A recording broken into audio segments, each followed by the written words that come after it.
How to fix Microsoft Teams app can't join or sign in problem. So if you're facing a problem with the Microsoft Teams app, you can't join or you can't sign in on your Teams app, then what you need to do is first you need to check your internet connection. Once you check your internet connection, now you just need to simply tap and hold on to your Teams application. Go with the app info section. Once you're under the app info, now you just need to simply go with the notifications. Under notifications, if you've not turned it on, just turn on the notifications. Go back and then go with permissions.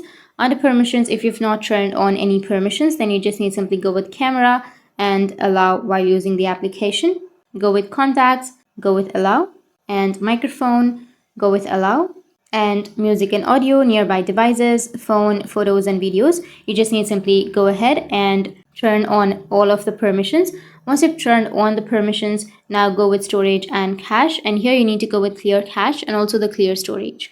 Once you clear the cache and your clear storage, your problem will be fixed. You just need to simply restart your device, and after restarting, you can open up your Teams application and then go with sign in, and you'll be able to fix your problem. So that's how you can fix your Microsoft Teams app can't join or sign in problem. And if you have any questions, feel free to comment below.